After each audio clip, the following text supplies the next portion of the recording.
নমস্কাৰ study ৰেষ্টফুলি YouTube চেনেলটোলৈ আটাইকে স্বাগতম জনাইছো। মৰমৰ ছাত্ৰ-ছাত্ৰীসকল, দশম শ্ৰেণীৰ হিন্দী পাঠ্যপুথি আলোক ভাগদৌৰ প্ৰথমটি পাঠ নিম কি ইটৰ কিছু অংশ আমি অলৰেডি আলোচনা কৰিছো। আজিৰ ভিডিঅ'ত আমি বাকি থকা অংশখিনি আলোচনা কৰিম। তাৰ আগত মই তোমালোকক পুনৰ এবাৰ কৈছো যে ভেটিৰ ইটা হৈছে সেই ইটাটো যিটোৱে পৃথিৱীখনক সুন্দৰকৈ সৃষ্টি কৰিবৰ কাৰণে নিজে মাটিৰ তলত পুত খাই যায়। বলা এতিয়া আমি পাঠটিৰ বাকি থকা অংশখিনি আলোচনা কৰো। Page number 4। किंतु जिसने देखा इमारत की पायदारी उसकी नींव पर मुनहसिर होती है, इसलिए उसने अपने को नींव में अर्पित किया। वह ईंट जिसने अपने को 7 हाथ जमीन के अंदर इसलिए गाड़ दिया कि इमारत जमीन के 100 हाथ ऊपर तक जा सके।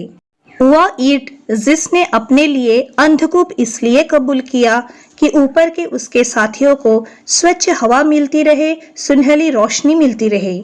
वह ईंट जिसने अपना अस्तित्व इसलिए विलीन कर दिया कि संसार एक सुंदर सृष्टि देखे। আমি ভালদৰে মন কৰিলে এটা কথা গম পাম যে গোটেই পাঠটো দুটা অৰ্থত লিখা হৈছে। এটা হৈছে বাহিৰা, য'ত তোমালোকক ভেটিৰ ইটাৰ উদাহৰণ দি কথাবোৰ বুজাবলৈ চেষ্টা কৰা হৈছে। আনহাতে ভিতৰুৱা অৰ্থটোৱে পৃথিৱীৰ সেই সকল লোকক সোঁৱৰিছে যিয়ে পৃথিৱীখন সুন্দৰকৈ সৃষ্টি কৰিবৰ কাৰণে সহায় কৰিছে।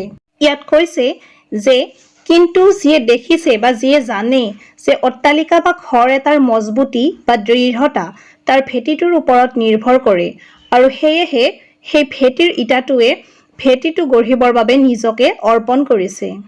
মৰমৰ ছাত্ৰ-ছাত্ৰীসকল, সেই ইটাটুকুৰা যিটুকুৰা ইটাই এন্ধাৰকো সাৱটি লৈছিল বা স্বীকাৰ কৰি লৈছিল যাতে ওপৰৰ সংগী ইটাবোৰে পৰিষ্কাৰ বায়ু লাভ কৰিব পাৰে আৰু উজ্জ্বল পোহৰ পাব পাৰে। সেই ইটাটুকুৰাই নিজৰ অস্তিত্ব এইকাৰণেই বিলীন কৰি দিছিল যাতে পৃথিৱীখনে এটা সুন্দৰ সৃষ্টি উপভোগ কৰিব পাৰে। যেনেকে ভেটিৰ ইটাটোৱে অট্টালিকা বা ভৱন এটা সৃষ্টি কৰিবৰ কাৰণে বহুখিনি ত্যাগ কৰে, ঠিক তেনেকৈ আমাৰ সমাজৰ বেনামী বা নাম নোহোৱা শ্বহীদসকলে কোনো সফলতাৰ লোভ নোহোৱাকৈ নৱ সমাজ সৃষ্টিৰ বাবে সদায় আত্মবলিদানৰ বাবে প্ৰস্তুত আছিল। নেক্সট, सुंदर सृष्टि। सुंदर सृष्टि हमेशा ही बलिदान खोजती है, बलिदान ईंट का हो या व्यक्ति का। सुंदर इमारत बने इसलिए कुछ पक्की पक्की लाल ईंटों को चुपचाप नींव में जाना है। सुंदर समाज बने इसलिए कुछ तपे तपाए लोगों को मौनमुख शहादत का लाल सेहरा पहनना है। शहादत और मौनमुख, जिस शहादत को शोहरत मिली, जिस बलिदान को प्रसिद्धि प्राप्त हुई, वह इमारत का कंगूरा मंदिर का कलश है। ইয়াত কৈছে এটা সুন্দৰ সৃষ্টি, এখন সুন্দৰ পৃথিৱীয়ে সদায় ত্যাগ বিচাৰে, বলিদান ইটাৰেই হওক বা কোনো ব্যক্তিৰেই হওক। ধুনীয়া অট্টালিকা নিৰ্মাণৰ বাবে কিছু পকী ৰঙা ইটা নিঃশব্দে ভেটিলৈ যাবই লাগিব।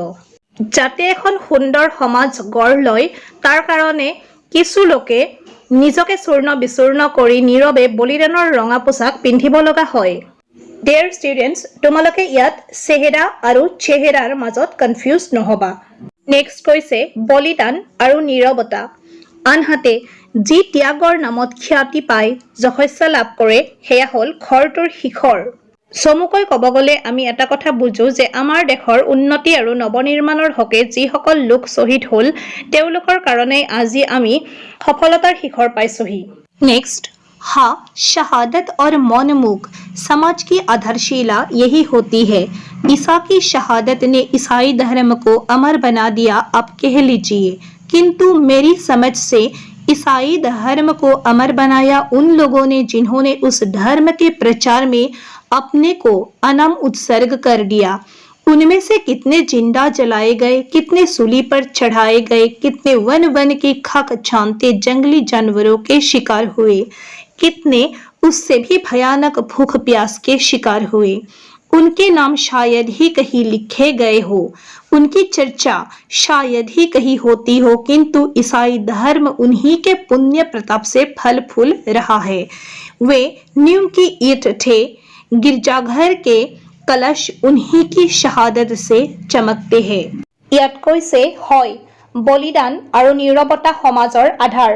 আপুনি বা আপোনালোকে ক'ব পাৰে যে যীশুৱে খ্ৰীষ্টান ধৰ্মক অমৰ কৰি তুলিছিল। কিন্তু নিবন্ধকাৰ ৰামবৃক্ষ বেনিপুৰীয়ে ভাবে যে খ্ৰীষ্টিয়ান ধৰ্মক আচলতে তেওঁলোকৰ দ্বাৰাহে অমৰ কৰি ৰখা হৈছিল, যিসকলে সেই ধৰ্ম প্ৰচাৰৰ বাবে নিজৰ বেনামী বলিদান দিছিল।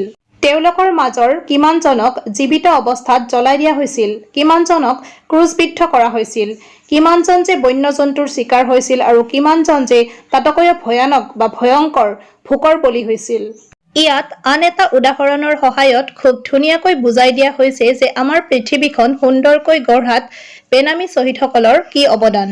সেই বেনামী শ্বহীদসকলৰ কথা কদাচিত ক'তো লিখা হোৱা নাই। তেওঁলোকৰ বলিদানৰ কথাবোৰো ক'তো আলোচনা কৰা নহয়, কিন্তু খ্ৰীষ্টান ধৰ্ম তেওঁলোকৰে গুণেৰে বিকশিত হৈছে। তেওঁলোক হৈছে ভেটিৰ ইটা, গীৰ্জাঘৰৰ শিখৰ তেওঁলোকৰ বলিদানেৰে জিলিকি আছে। নেক্সট, आज हमारा देश आज़ाद हुआ सिर्फ उनके बलिदानों के कारण नहीं जिन्होंने इतिहास में स्थान पा लिया है। देश का शायद कोई ऐसा कोना हो जहाँ कुछ ऐसे दधीची नहीं हुए हो जिनकी हड्डियों के दान ने ही विदेशी वृत्तासुर का नाश किया। हम जिसे देख नहीं सके वह सत्य नहीं है, यह है मूढ़ धारणा। ढूंढने से सत्य मिलता है। हमारा काम है, धर्म है, ऐसी नींव की ईंटों की ओर ध्यान देना। सदियों के बाद नए समाज की सृष्टि की ओर हमने पहला कदम बढ़ाया है। আজি আমাৰ দেশ সেইসকল লোকৰ কাৰণে স্বাধীন হোৱা নাই যিসকলে নিজৰ ত্যাগৰ কাৰণে ইতিহাসত স্থান পাইছে। দেশৰ প্ৰায়বোৰ কোণতেই এনেকুৱা কিবা নহয় কিবা ঘটনা ঘটিছে যাৰ দ্বাৰা আমাৰ অনামী বা বেনামী শ্বহীদসকলৰ হাড়ৰ দানে, যাক হাড্ডি বুলিও কওঁ, বিদেশী বৃত্তাসুৰসকলক ধ্বংস কৰিছিল। ইয়াত পুনৰবাৰ বেনামী শ্বহীদসকলক স্মৰণ কৰা হৈছে। আমি যিটো দেখা নাপাওঁ সেয়া সত্য নহয়, সেয়া হ'ল কাল্পনিক ধাৰণা। কেৱল অনুসন্ধান কৰিলেহে সত্য বিচাৰি পোৱা যায়। আমাৰ ধৰ্ম হৈছে এনেকুৱা ভেটিৰ ইটাবোৰৰ প্ৰতি অধিক মনোযোগ দিয়া। বহু শতাব্দীৰ পিছত আমি এখন নতুন সমাজ গঢ়ি তোলাৰ দিশত প্ৰথম পদক্ষেপ লৈছোহি। আমি পাঠটোৰ একেবাৰে শেষৰ অংশলৈ আহিছোঁ। इस नए समाज के निर्माण के लिए भी हमें नींव की ईंट चाहिए। अफसोस कंगूरा बनने के लिए चारों ओर होड़ा होड़ी मची है। नींव की ईंट बनने की कामना लुप्त हो रही है। 7 लाख गांव का नव निर्माण, हजारों शहरों और कारखानों का नव निर्माण, कोई शासक इसे संभव नहीं कर सकता। जरूरत है ऐसे नौजवानों की जो इस काम में अपने को चुपचाप खपा दे। ইয়াত কৈছে যে এই নতুন সমাজখন গঢ়ি তুলিবলৈ আমাক ভেটিৰ ইটা এটাৰ প্ৰয়োজন, কিন্তু অট্টালিকা বা ভৱনটোৰ শিখৰ হ'বলৈহে যুঁজ লাগিছে, দৌৰাদৌৰি লাগিছে। আনহাতে ভেটিৰ ইটা হোৱাৰ আকাংক্ষা ম্লান হৈ আহিছে বা নাইকিয়া হৈ আহিছে। 7 লাখ গাঁৱৰ নতুন নিৰ্মাণ, হাজাৰ হাজাৰ চহৰ আৰু কাৰখানাৰ নতুন নিৰ্মাণ, কোনো শাসকে ইয়াক সম্পূৰ্ণ কৰিব নোৱাৰে বা সফল কৰিব নোৱাৰে। এই কামটোৰ কাৰণে প্ৰয়োজন হ'ব নিঃশব্দে নিজকে নৱনিৰ্মাণৰ কাৰণে জড়িত কৰিব পৰা যুৱক যুৱতীসকল। নেক্সট, जो एक नई प्रेरणा से अनुप्राणित हो, एक नई चेतना से अभिभूत, जो शाबाशियों से दूर हो, दलबंदियों से अलग, जिनमें कंगूरा बनने की कामना न हो, कलश कहलाने की जिनमें वासना न हो, सभी कामनाओं से दूर, सभी वासनाओं से दूर। उदय के लिए आतुर हमारा समाज चिल्ला रहा है, हमारी नींव की ईंट किधर है? देश के नौजवानों को यह चुनौती है। ইয়াত কৈছে যিসকল এক নতুন অনুপ্ৰেৰণাৰ দ্বাৰা অনুপ্ৰাণিত হয়, এক নতুন চেতনাৰ দ্বাৰা অভিভূত হয়, যিসকলে প্ৰশংসাৰ পৰা আঁতৰি থাকে, যিসকলে নিজকে সংগঠনৰ পৰা পৃথক কৰি ৰাখে, তেনেকুৱা লোকক সমাজ গঢ়াৰ কাৰণে লেখকে আহ্বান জনাইছে। পুনৰ কৈছে যিয়ে কামনা নকৰে শীৰ্ষ হৈ আনৰ দৃষ্টি আকৰ্ষণ কৰাটো, যি সকলো কামনাৰ পৰা দূৰত, সকলো আকাংক্ষাৰ পৰা আঁতৰত। বিকাশ বা উন্নতিৰ পথত আগবাঢ়িব খোজা অধৈৰ্য হোৱা আমাৰ সমাজখনে চিঞৰি আছে, আমাৰ ভেটিৰ ইটা ক'ত আছে? আৰু এয়া আমাৰ যুৱ প্ৰজন্মৰ বাবে এক প্ৰত্যাহ্বান। এনেকৈয়ে আমাৰ নিউ কি ইট নামৰ পাঠটো শেষ হয়, য'ত আমি ঘৰ এটা বান্ধোতে ভেটিৰ ইটাৰ কি ভূমিকা জানিবলৈ পাইছোঁ আৰু লগতে এখন সমাজ গঢ়াত বেনামী শ্বহীদসকলৰ কি ভূমিকা সেয়াও জানিবলৈ পাইছোঁ। Please like, share and subscribe to my channel. Thank you for ৱাচিং।